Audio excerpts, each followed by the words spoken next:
President Moon Jae-in of South Korea appears set to appoint his nominee Cho Kuk as Justice Minister despite an escalating prosecution investigation into fraud and corruption suspicions surrounding him and his relatives. Some say the current dilemma of Moon Jae-in is reminiscent of the scandals that have triggered the fall of former President Park Geun-hye. Meanwhile, soaring unemployment, a sagging economy and diplomatic problems are also giving President Moon a hard time, causing his approval ratings to drop sharply. Can President Moon dodge the bullet? What's next for the South Korea-Japan spat over wartime labor and trade? Where does Japan's new cabinet fit into the picture? To discuss these issues and more, I'm happy to be joined by Yang Xi-yu, a senior fellow with the China Institute of International Studies via satellite in Seoul, Dr. Chang-Soo Kim, an advisor to the Korea Research Institute for National Strategy, and via satellite from Tokyo, Noiki Yoshino, Dean and CEO of the Asian Development Bank Institute. That's our topic. This is a dialogue. I'm Yang Ray.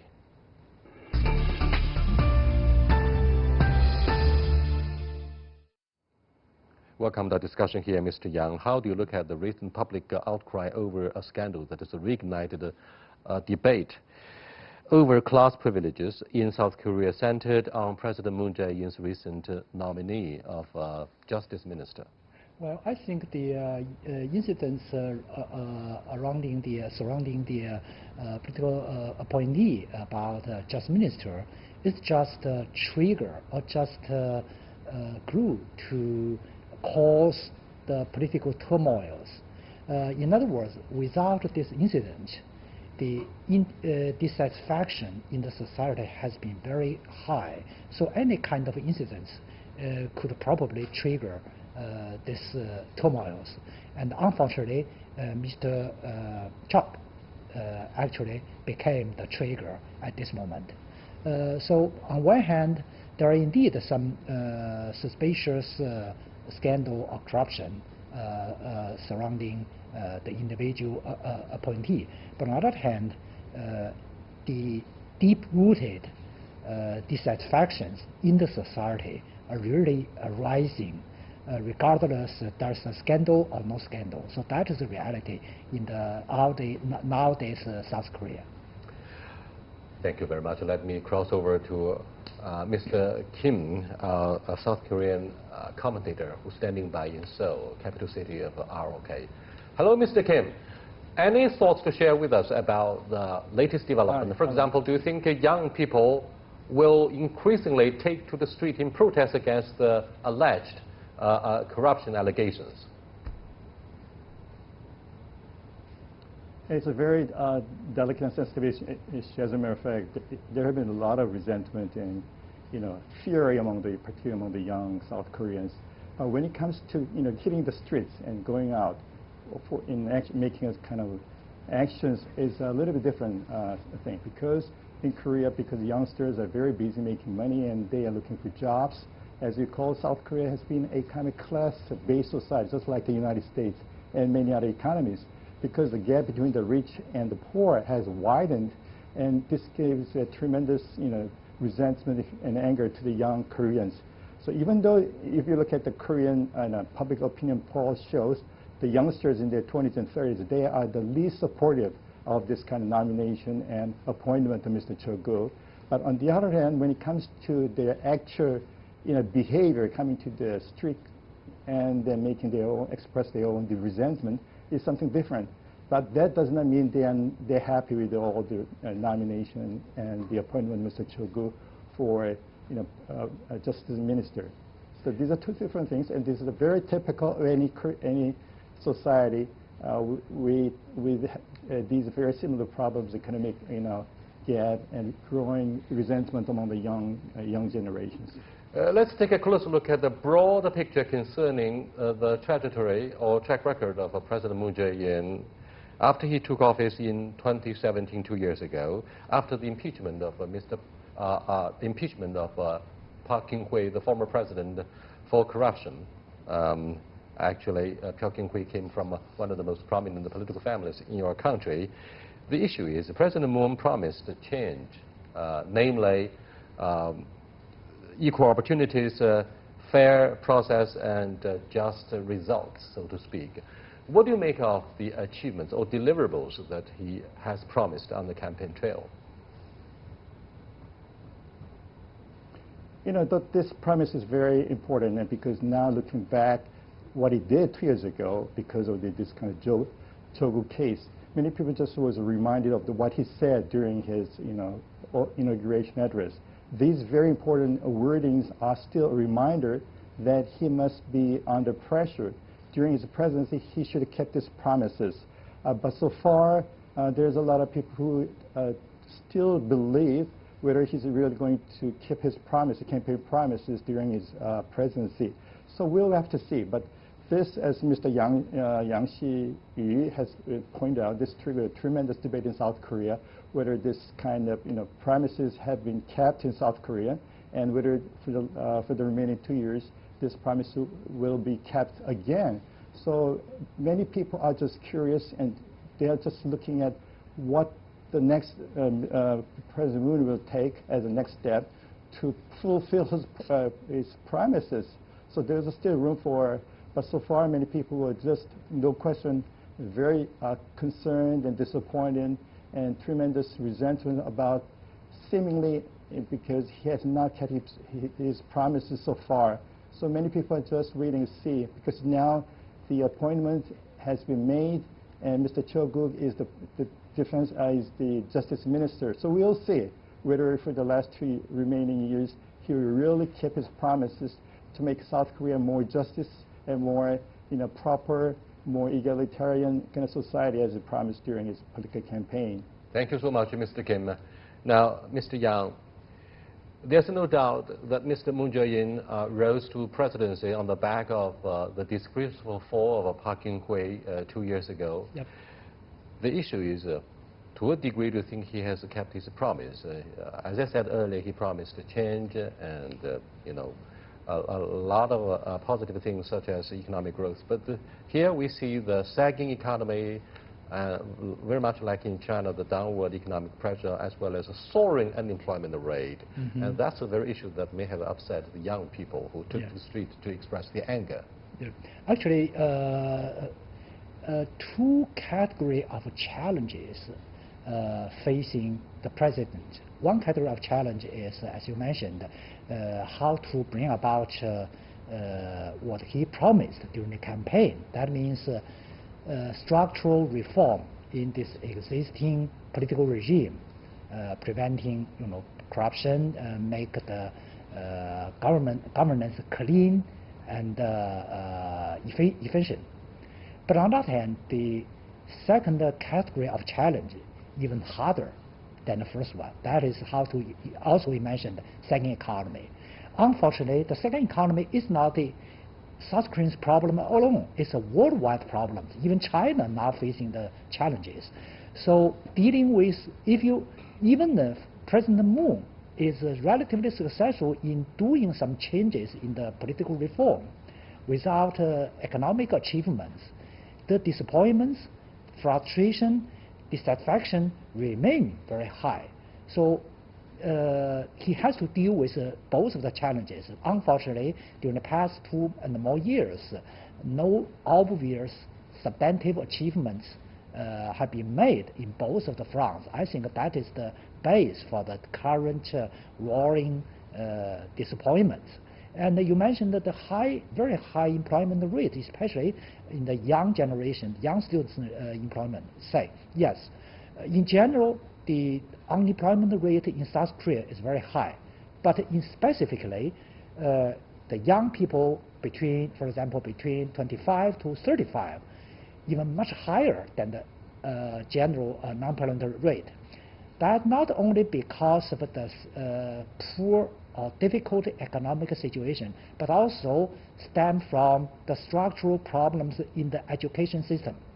During the past few decades, North Korean higher education system has provided much more laborers at very high educational level employees to the market. But on the other hand, the market demands for the highly educated employees remain relatively low. So such a gap confirmed the so-called structural unemployment. On one hand, more and more PhD cannot find the jobs, but on the other hand, many employers try to find highly skilled, highly qualified workers. So such structural problems cannot be solved in a short period. In short, there has been an over-education problem in South Korea, maybe in China later. So anyway, older education provided much more highly educated young people into the market. But on the market, unfortunately, no such a huge demand to meet such a huge supplies. We wonder, and we are wondering aloud. Let me cross over to Japan. Yoshikin, our Japanese satellite guest speaker, Noyuki Yoshino. It happens that the current debate between the two closest allies of the United States, South Korea and Japan, may have benefited President Moon Jae-in's presidency a lot, since territorial disputes may help divert public attention from domestic political and economic woes to external threats, quote unquote. What do you make of this allegation that the rivalries, geopolitical rivalries between these two countries and also over the historical issues may help President Moon politically? I think the politicians should look at globally rather than just looking at their own problems. And it is not so good to compensate for the outside pressure in order to wipe out their domestic problems. What are important things in Korea, Japan, China? We should focus on free trade in this region and also global development of Asian region as a whole. So Japanese leader, Korean leader, Chinese leaders get together, will become the leader of Asian free trade and so on. And also there are many, many structural problems.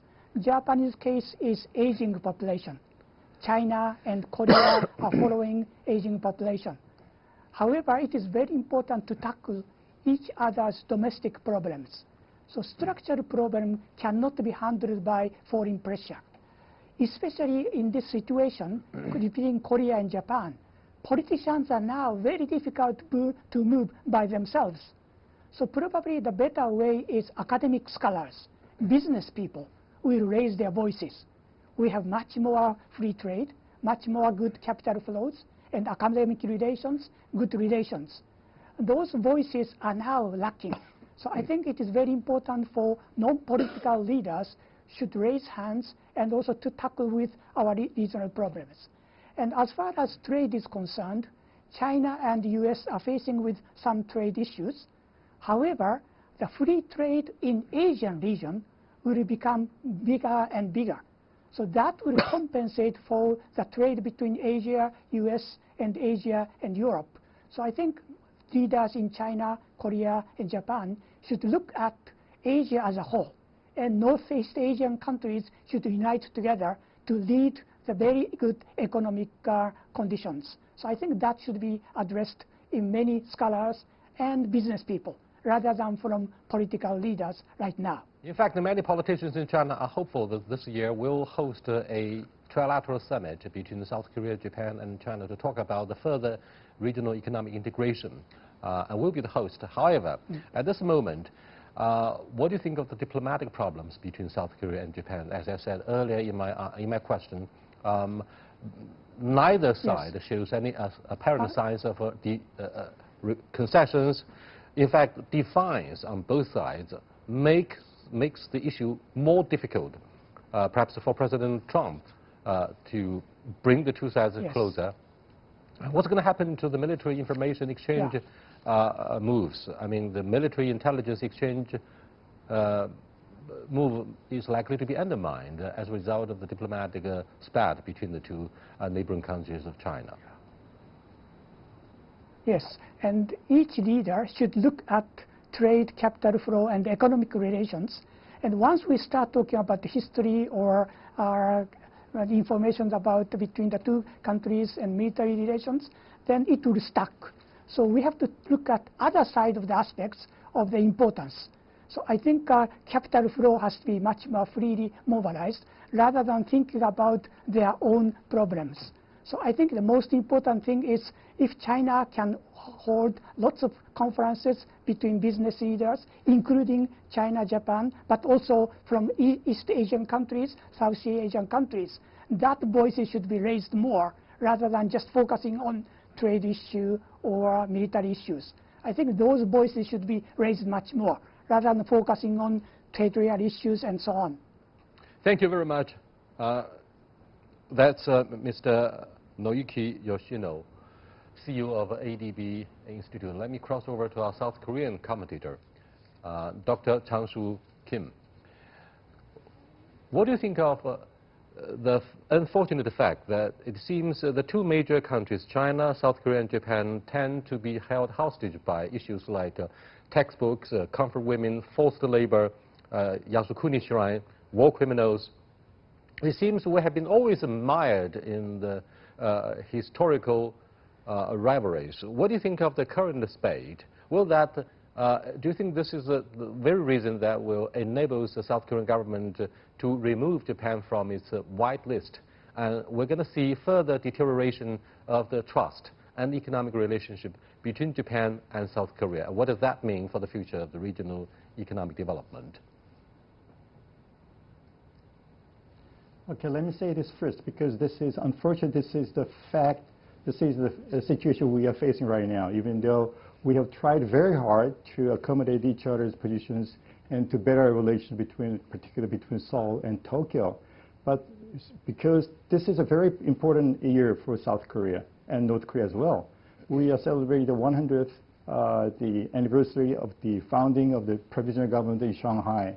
That was anti-Japanese, anti-imperial Japanese, and we believe that we have to restore and recorrect our past history because Korea back then and Korea today are quite different, and we really want the proper treatment by the international community and also particularly by the Japanese. So this is a very long kind of issue. It's not just something that can be corrected or resolved anytime soon, because this is deeply rooted history issues. So based on these history issues, we have a very different views on our security, for example, defense, including the dysomia and comfort to women and many other issues. So I know it's very difficult to go back to the original points where we started this kind of spat between the two countries. And also, as a matter of fact, with China. China was also fighting against the Japanese imperialists back then. And they, because China has become a number two economy by now, and they don't have any specific quarter, particularly historical quarters with the Japanese. But South Korea is quite different, a little bit different from Chinese position, because we are not that big. And we situated somewhere between Japan and China, for example. So these three countries, where you stand, this is how we see all the things, our past history, the present, and the future of three generations quite differently, because we see from what we stand and what we sit. So I think this is, as Mr. Yoshino pointed out, because it is difficult at the governmental level, they can come up with any compromising stances on each and every issues. I think this is maybe the role has been delegated to many professional elites and professors and businessmen in both countries, particularly Japan and Korea, and in China as well, that we have to look for better solutions to cover all these issues for our better future, because past is past, but now if we work very closely with each other among the professionals and businessmen and academia, and I hope, we're going to come up with a better solution than just the official spat between the governments. Dr. Kim, do you think the presidency of Mr. Moon Jae-in is likely to be undermined by the current scandals surrounding the nomination of Cho Kuk and his daughter, who is said to have enjoyed family privileges in a society where poor students are finding themselves scrambling for a few jobs in a large market? Therefore, my question is, Mr. Kim, what do you think of the alleged presidential curse that may happen to Mr. Moon Jae-in again, as all of his predecessors didn't end up very well. Either they were thrown into prison or committed suicide on charges of corruption. So what's going to happen to Mr. Moon Jae-in this time around? Do you think this vicious cycle is likely to be sustained? I'd like to make no comments on this because I don't believe the history repeats itself. Depending on how you look at the history, it might look like repeating again and again. But of course, there's a lot of similarity and dissimilarity between the Park Geun-hye government and the Moon Jae-in governments. But I hope, because I want to stand with the people who have a hope, that even though he triggered his nomination of Mr. Cho Kuk and his appointment of Mr. Cho Kuk as the Justice Minister has caused tremendous controversy in South Korea, and many people are just doubtful whether he really wants to keep his promises of making South Korea more equal and just society. But many people just talking about so many doubts and skeptics. There are so many skeptics in South Korea about the campaign promises, but depending on because we also think some other external factors that might happen from now until 2 or 3 years later, because we have so many defense issues. We have so many defense and security issues with North Korea, for example, because North Korean military threat has been increasing, and we are facing how we're going to deal with this kind of increasing North Korean threats with combination with the support of the United States and Japan as well. So that's why I think the extension of GSOMIA is very important, and we still have a couple of months to go and look around, even though we noticed that we're going to terminate this GSOMIA, for example. But I think depending on how we're going to negotiate between the two governments, there is a room for improvement. That is, we're going to come up with a better solution than because the threats we are facing from North Korea is very important. We are not only impressed by the independent and critical media in South Korea, but also very strong opposition in the parliament. But anyway, congratulations on the smooth power transfer each time. That is a blessing for the success of the South Korean economy. By the way, Mr. Yang Xiyu, what do you think of the impact of diplomatic problems between Japan and South Korea? Will China somehow controversially benefit from the rivalry, and we're going to play the role of a broker to put the two countries together, and we talk about how to navigate the course of regional integration? Well, I think what you raised a really challenging question, not only facing China, but also facing all of the three. In general, no matter how hate between the countries, especially between Japan and China and South Korea, and the three countries really have the shared future. But China's argument is the shared future should be based on a consensus and a correct acknowledgement about history. There's a very famous English saying, those who fail to learn from history are doomed to repeat it. That is why China always argues Japan should have a correct acknowledgement about what they did during the past on the Korean Peninsula and on China. So basically, on the historical issue, China shares the same and the similar position with South Korea and with North Korea. And but regarding to the current diplomatic disputes between ROK and Japan, firstly, China hopes the issue should be addressed and solved through discussions and negotiations between Japan and ROK. China hates to see any third party to intervene, like the United States. There have been many news reports say, oh, U.S. will intervene, or U.S. will mediate. I don't think the third party involvement will be constructive for the very complicated, complex disputes between the two countries. And secondly, China is the host for this year's Trilateral Summit. We really hope the three countries can move forward further for the shared interests for the international for the economic integration. So we hope the current disputes between the two countries can be solved on right track, and meanwhile the unsolved problems can produce as less as negative influences on the trilateral economic cooperation. Thank you very much. Let me go back to Japan. Hi, Mr. Yoshiki, Yes. Mr. Yoyuki Yoshino. My question is, Yes. a couple of years from now, Mr. Shinzo Abe is likely to be the longest-serving prime minister with the end of the Second World War. Here is the issue about constitutional amendment or revision. A lot of the international observers are scared by the prospect that given the history of old Japan before 1945, it won't come as a surprise that Japan will emerge far stronger as yet another regional military power. So what does the rewriting the pacifist constitution actually mean for the regional peace and stability? Eventually, by the end of the day, it's the issue of a mistrust. Yes. Since I'm an economist, so I hope Prime Minister Abe should focus much more on economic issues, especially we are facing with aging population, and also the number of children are diminishing, and social welfare is increasing, budget deficits are increasing.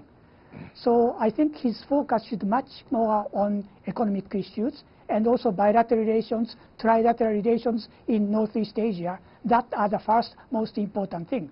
So Prime Minister Abe is now thinking about changing about constitution, but it is not yet unanimous. So I think there are lots of discussion should be going on in Japan, but I prefer he should focus much more on environmental issue, aging population issues, and also the trilateral cooperation issues, and Asia as a whole. And those are the much more important thing for him to think about. What about the mounting pressure from President Trump asking the Japanese government to increase the military spending so that the American forward military presence in Northeast Asia may somehow be assisted the Japanese way? Because you are, after all, the third biggest economy. What do you think of this prospect of spending more on military build-up? And that is again related to the domestic politics and also international politics. Many politicians prefer to have some vote and popularity from their own nations, then they try to focus on foreign issues. But I think it is very important to keep the faith and also the peace and good economic relations. Those are the most important thing. Furthermore, environmental issues, another important thing. We are not only talking about air, but also ocean, and also in the globe.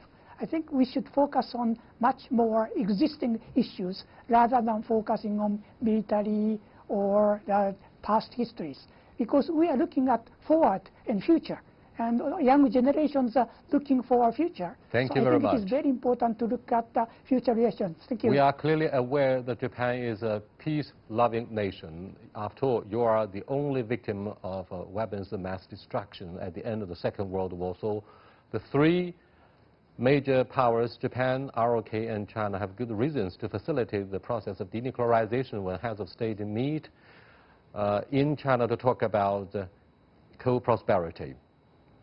Thank you for being with us. I'll see you next time. Goodbye.